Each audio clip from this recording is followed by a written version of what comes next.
Bueno, muchas gracias, buenas tardes. Este es en efecto un texto que escribimos Daniel Leibovitz y yo. Es básicamente una agenda, es un conjunto de propuestas de una investigación que tiene forma de un PICT presentado y ya veremos si resulta aprobado o no. Es obviamente una presentación que contiene muchas imprecisiones, entonces lo que yo voy a hacer es leerlo a efecto de darle mayor precisión a las imprecisiones. El estudio de las ideas y de las organizaciones de derecha en los años 80 es un área de vacancia para las ciencias sociales. Fascinadas por las idas y vueltas de la transición, por el estrechamiento de la economía mercado internista y el descalabro del plan austral, así como por las formas vigorizadas de participación en los partidos y en los nuevos movimientos sociales, el llamado renacimiento de la sociedad civil, las disciplinas sociales han mostrado a la fecha poco interés por el estudio de los partidos y organizaciones de derecha en ese periodo. Lo que aquí proponemos en consecuencia es una primera hoja de ruta para el estudio de la galaxia de las derechas argentinas, tomando como momento de inicio el impacto de la derrota en la Guerra de Malvinas y por final el apresurado cambio de mando presidencial en 1989. Uno de los problemas más complejos de atender para delinear un estudio multidisciplinario de las derechas argentinas postdictatoriales es el armado de una cartografía. ¿Quiénes son las derechas? ¿Cuáles son esos actores? ¿Qué los diferencia respecto de otros actores de derecha que les precedieron o que les continuaron? ¿Qué rasgos diferenciales comparados con otras derechas sudamericanas emergidas después de las dictaduras? En un país con poca tradición democrática, ¿cómo hicieron para inventarse un pasado democrático las fuerzas de derecha, para no quedar afuera del consenso del nunca más, o de qué modos lograron permanecer por fuera de ese consenso? ¿Qué modificaciones trajo la llamada primavera democrática en esas tradiciones de derecha? ¿Cómo coexistieron esos grupos con la cultura de la movilización, la renovación democrática y los derechos humanos? Las preguntas las podemos multiplicar sin que por ahora tengamos más que eso. A tal efecto proponemos acá tres grandes temas que son los que desarrollaré. En primer lugar, algunas ideas sobre la vida política formal y la constitución o supervivencia de partidos políticos ideológicamente afincados a la derecha, tanto en el nivel nacional como en el subnacional, poniendo de manifiesto la existencia de una evidente permanencia de figuras provenientes de las viejas derechas peronista y balvinista, así como de las derechas provinciales, que se combina con una también clara continuidad de nombres y de prácticas en el Poder Judicial nacional y en las provincias, así como en algunos gobiernos locales. En segundo lugar, los derroteros vividos por la derecha nacionalista, en particular aquella vinculada con las Fuerzas Armadas y de tradición antidemocrática y antiliberal. Esa tradición parece haberse encallado en posiciones crecientemente marginales, con más peso en la cultura y en la iglesia que en la vida política y el debate de ideas. Dentro de esa sección marcaremos en particular algunos de los recorridos vividos por la Iglesia Católica. En tercer lugar, el proceso por el cual las fuerzas de derecha van quedando subsumidas por las perspectivas neoliberales. Esa progresiva hegemonía del liberalismo a nivel societal, pero también al interior de los dos grandes partidos políticos, el peronismo y el radicalismo, se puede apreciar en lo que aquí llamamos una economización de la derecha. Esto es, la tendencia a concentrarse en críticas y propuestas económicas de tono modernizante y neoliberal y dejar de lado las discusiones sobre aspectos valóricos y de crítica cultural, temas estos con los que se sentía más cómoda la tradición nacionalista y católica. Finalmente ofreceremos una propuesta de periodización que ayude a entender tanto qué es lo que traen de novedoso las derechas de los 80 respecto de sus pares de la década anterior, pero también para mostrar cuánto de la hegemonía neoliberal de los 90 puede deberse a lo ocurrido bajo el gobierno de Alfonsín. 1. Los partidos políticos y la vida política institucional. Una comparación con los casos sudamericanos aporta un dato que los argentinos tenemos invisibilizado. La dictadura no consiguió, aunque lo intentó, establecer su propio partido. No hay algo comparable a la UDI chilena, a la Arena brasileña en términos de continuidad institucional de un partido político una vez iniciada la democracia. Y aunque muchos radicales, muchos peronistas y muchos hombres de partidos provinciales y conservadores que participaron de la vida política post-83 habían formado parte de los planteles políticos de la dictadura, lo cierto es que institucionalmente ningún partido cargó con las ventajas ni con el San Benito de ser el hijo preferido de la dictadura. La situación es un poco diferente cuando se presta atención a la política subnacional. Es posible encontrar numerosos casos de intendentes designados por la dictadura que fueron electos como intendentes en el 83, en el 87 o en el 91, como en el caso de Tandil, solo por citar uno de los casos. Lo que se nos aparece es la necesidad de revisar las continuidades de los planteles políticos en 1983 en el nivel provincial y local, en los que suponemos que la impugnación ideológica a la dictadura convivió con ocasionales memorias positivas sobre ciertas gestiones en particular, administraciones locales y provinciales en tiempos dictatoriales. Sabemos bastante poco sobre los partidos provinciales de derecha como los de Jujuy, Corrientes o Mendoza. El Partido Renovador de Salta, formado a las apuradas en 1982, tuvo un destacado tercer puesto en las elecciones provinciales de 1983 y fue el vehículo para la carrera política del gobernador de facto, Ulloa. En 1988 también ingresa en la vida política tucumana el ex gobernador Bussi, cuyos mayores éxitos sin embargo los tuvo en la década siguiente. En lo que refiere a otras fuerzas políticas provinciales, en las elecciones de 1983 obtuvieron gobernaciones 3 partidos provinciales. Uno, el Movimiento Popular Neuquino, era de origen neoperonista, pero los otros 2 tenían clara raigambre en el conservadurismo popular, el bloquismo sanjuanino y el autonomismo correntino. Una agenda de investigación sobre la primera democracia requiere que miremos más en detalle las performances electorales provinciales, pero también conocer las prácticas, discursos y alianzas establecidas por esos partidos provinciales en la Cámara de Diputados y sobre todo en el Senado, donde su presencia era más relevante. Una pregunta posible es: ¿los senadores de esas fuerzas políticas votaban según criterios ideológicos propios o lo hacían más bien según orientaciones pragmáticas basadas en concesiones a sus provincias de origen? Un caso particular a volver a mirar es el del peronismo, que durante los primeros años de democracia aparece hegemonizado por líderes y organizaciones claramente afincados a la derecha del arco ideológico. Los pactos con las Fuerzas Armadas para asegurar la legalidad de la amnistía autoadjudicada, su desinterés o sus críticas a los juicios a la Junta Militar, la ajenidad casi total del PJ y de buena parte del sindicalismo peronista respecto de las organizaciones de derechos humanos, sus vínculos con el sindicalismo más autoritario y verticalista, con figuras reaccionarias de la Iglesia, su ambigüedad o rechazo al acuerdo con Chile sobre el diferendo del Canal de Beagle, son todos elementos que refuerzan la percepción de que el peronismo es en buena medida de derecha en esos años respecto de la agenda política y de reformas del alfonsinismo. El otro actor al que obviamente vale la pena estudiar más en detalle es la Unión de Centro Democrático. Es muy escasa la literatura sobre esta fuerza política que propuso convertirse en modelo de modernización partidaria de la derecha. Se trató de un esfuerzo por recrear y estilizar la imagen política de la derecha liberal que no desdeñó una búsqueda de un electorado masivo, pero en principio restringido a la capital federal y a algunos distritos del Gran Buenos Aires. La constitución del brazo universitario de la UCD, la UPAU, es un proceso aún menos estudiado, así como los vínculos que estableció con otras militancias universitarias en esos años, como la Franja Morada o la Juventud Universitaria Peronista. 2. La derecha reaccionaria y antidemocrática en democracia. Las derechas antiliberales fueron una fuerza ideológica relevante en Argentina entre la década de 1930 y la última dictadura.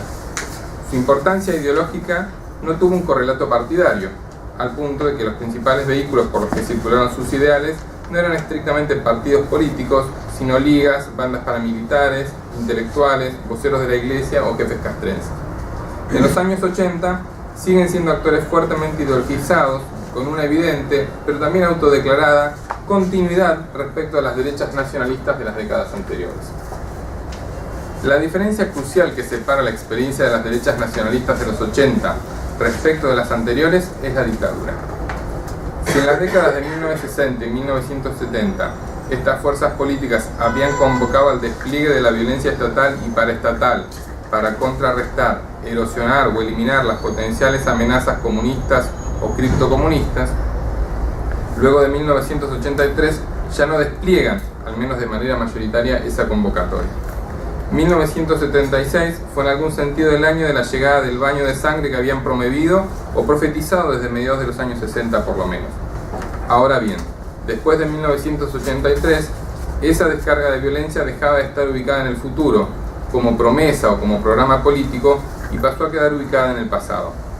De allí que se puede identificar una suerte de parálisis política de las organizaciones de derecha nacionalista, que se quedaron sin mayor programa político y desde ya sin su enemigo histórico principal y constitutivo, la amenaza roja, un rol que el alfonsinismo muy poco y mal podía suplir. A diferencia de la etapa predictatorial, la violencia anticomunista no es ya anhelo de limpieza política y deviene un tema del pasado sobre el cual reflexionar y discutir. Después de 1983, de este sector provienen las únicas formas de valoración positiva de la última dictadura, a la que entienden como una guerra sucia, pero justa, que habrían ganado las Fuerzas Armadas en el campo de batalla, pero que la habrían perdido en la esfera comunicacional, educativa y cultural, hegemonizada por bolches, la patota cultural radical y la CONADEP. Los pocos actores que reivindican la experiencia dictatorial son los militares retirados y sus organizaciones, grupos de víctimas de actividades guerrilleras como FAMUS, pero esa reivindicación nunca es total por cuanto manifiestan su desdén y crítica por la orientación liberal de la economía dictatorial. En igual sentido, en los 80 están de capa caída las dos instituciones en las que esta tradición ideológica había encontrado mayor recepción durante 4 décadas, las Fuerzas Armadas y la Iglesia Católica. En la vida política postdictatorial no hay espacio político en el orden nacional y cada vez menos en el internacional para recurrir a alzamientos y a planteamientos militares que puedan alterar significativamente el funcionamiento de las instituciones políticas. En todo caso, lo que los alzamientos carapintadas, que tanto entusiasmaron a la derecha nacionalista, expresaron más bien es que había dejado de existir el ejército como un actor con una visión unificada sobre sí, sobre la democracia y sobre sus márgenes legítimos y fácticos de acción fuera de los carteles. La posterior caída en desgracia presupuestaria de las Fuerzas Armadas en los años 90 acompañó la suerte de la derecha nacionalista, cuyos llamamientos a los cuarteles fueron previsiblemente desoídos. En lo que respecta a la Iglesia, en los 80 tiene una agenda múltiple. Por un lado, tiene las actividades asociadas a un rol que va asumiendo ya a finales de la dictadura y que guarda relación con la denuncia de las formas que va tomando la pobreza, el desempleo y la precarización, a la vez que con un reverdecido papel como interlocutor del Estado, los empresarios y los sindicatos. Por el otro, se cuentan las maniobras defensivas que realiza respecto a las numerosas acusaciones de complicidad con las violaciones a los derechos humanos ocurridas durante la dictadura. Esas acusaciones eran de diversa laya, por cuanto abarcaban a las responsabilidades del episcopado por el apoyo ideológico e institucional, pero también responsabilidades individuales más o menos precisas, como las de von Bergen. La tercera agenda que desarrolla la Iglesia Católica es de resistencia a la agenda de la moral democrática de la primavera alfonsinista, expresada en las propuestas de ley de divorcio vincular y el Congreso Pedagógico Nacional. En el primero de los casos, la Iglesia Católica movilizó recursos políticos y simbólicos contra la iniciativa, que fue aprobada por una abrumadora mayoría en el Parlamento. El Congreso Pedagógico también fue objeto de la discusión eclesiástica, pero sobre este consiguió desplegar mejores recursos y bloqueos corporativos que terminaron por imponer conclusiones mucho más afines a la Iglesia de lo que inicialmente se esperaba. Tercero, la economización de la derecha. Quizás uno de los aspectos más novedosos de las derechas en la década de 1980 sea la creciente preponderancia que va teniendo una agenda centrada en la economía, o más bien en las críticas a las deficientes performances de los planes económicos del gobierno de Alfonsín, economía de guerra, plan austral, plan primavera. Esa crítica va a ser preponderantemente neoliberal y va a insistir sobre la inevitabilidad y deseabilidad de que llegue el final del gran acuerdo keynesiano desarrollista. Esa agenda neoliberal va a conseguir unificar no solo a los diversos grupos liberales, sino también a numerosos think tanks como el SEMA, la Fundación Mediterránea y FIEL, instituciones donde se forman los economistas, pero también a hombres y mujeres de los dos principales partidos y de los grandes grupos económicos nacionales. Esta idea ya la expresó hace varios años Mariana Heredia al mostrar cómo se altera la histórica vinculación entre la economía y la política a favor de la primera, así como entre economistas y políticos a favor de los primeros. Los argumentos económicos neoliberales de cuño objetivista y cientificista le van a terminar por quitar capacidad de diferenciación a los partidos radical y peronista. Así, si en 1989 el candidato neoliberal era Angelos, que enfrentaba a un neopopulista como Menem, en 1995, Menem, Bordón y Massachesi no mostraban diferencias significativas en la orientación pro-mercado a sus programas electorales. Se trataba de un proceso que, sin dudas, escapa al escenario argentino, puesto que refiere a la entronización de los expertos apartidarios por sobre los intelectuales o los hombres de partido. Pero en el caso de Argentina, quizás tiene una tonalidad particular que proviene del hecho de que esa concentración de discusiones y propuestas en sede económica está asociada al deseo o a la incapacidad de ofrecer visiones alternativas o sustentablemente morigeradas respecto de la condena in toto a la dictadura. La economización implicó un desplazamiento y una rejerarquización de los saberes expertos y de los ámbitos de reclutamiento para el gobierno y para las fuerzas de derecha. Si hasta inicios de los años 80 la formación en derecho en la UBA y en universidades católicas era un pase exigido, en los 90 la clave de acceso pasaba por tener un posgrado en economía en Estados Unidos.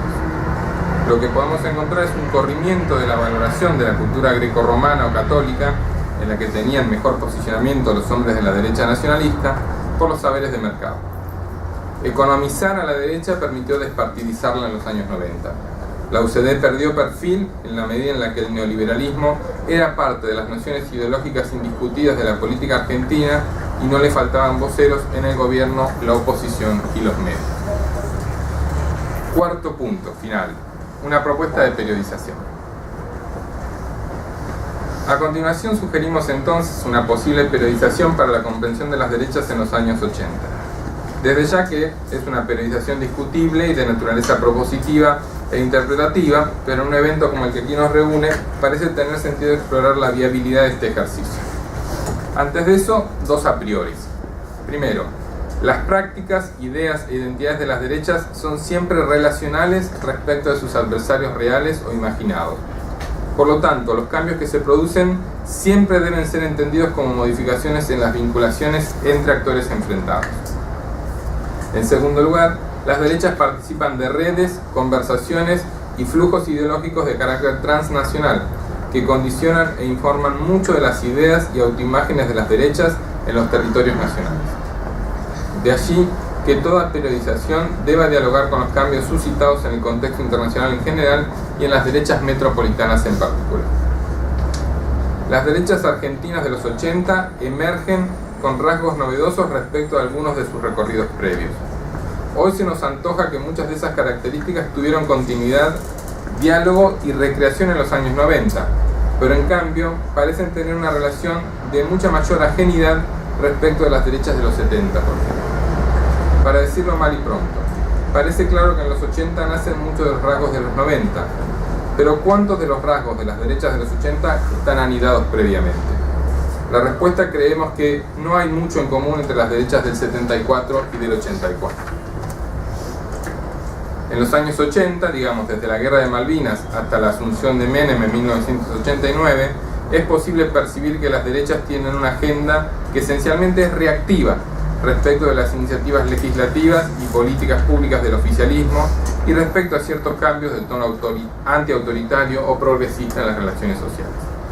Así, esa agenda reactiva se expresa en la crítica, la resistencia y el bloqueo a iniciativas oficialistas como la normalización de la vida universitaria, al menos en las universidades más grandes, la ley de divorcio vincular, la constitución del Mercosur, los juicios a las juntas militares y la renovación de la programación y del personal del sistema de medios públicos.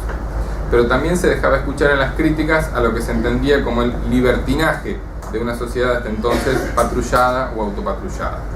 Lo que se conoció como el destape, a decir verdad, un fenómeno más centrado en las revistas, la televisión y el cine que en modificaciones abruptas de las prácticas cotidianas, el fin de la censura y el regreso de artistas y académicos exiliados, invitaron a que muchos actores de derecha cayeran en un nuevo episodio de pánico moral.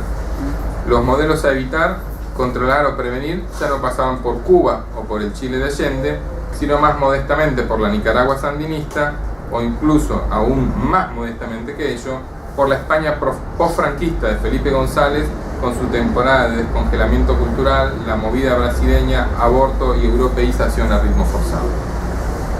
Ahora bien, en los años 90 la agenda de derechas toma varios carices novedosos. En primer lugar, es de tono más propositivo y fundacional que reactivo. La caída del muro de Berlín parece haber agotado definitivamente la amenaza de posibles giros izquierdistas y con ello contribuyó de manera muy eficiente a la consolidación entre las élites políticas de la convicción de que no había opción fuera del capitalismo neoliberal. Pero ese contexto de alcance global operó de manera efectiva en Argentina porque se conectó con procesos locales convergentes que se habían ido desatando a lo largo de los años 80. El carácter fundacional de las derechas argentinas en los 90 fue posible porque, Como mostró Sergio Morresi, el neoliberalismo actuó como una amalgama ideológica que fue capaz de articular visiones, acuerdos legislativos, visiones de futuro, interpretaciones de pasado que eran de naturaleza multi o transpartidaria y a la vez trans y multiclase. La coalición derechista multipartidaria y multisectorial que gobernó al país entre 1989 y 2001, 2002, 2003 descansó también en un conjunto de dimensiones extraeconómicas que invitaban a aceptar una nueva forma de hegemonía menos basada en la democracia que en los accesos diferenciales al consumo. Esa hegemonía no pretendía volver a discutir los límites entre lo estrictamente privado y lo público, digamos, no hay proyectos para abolir la ley del divorcio, para decirlo brutalmente, pero sí introduce algunas novedades como la relativización moral y luego jurídica de la dictadura, un punto sobre el cual coincidieron los gobiernos, las Fuerzas Armadas, una buena parte de la justicia, la gran prensa y los más importantes partidos políticos. Gracias.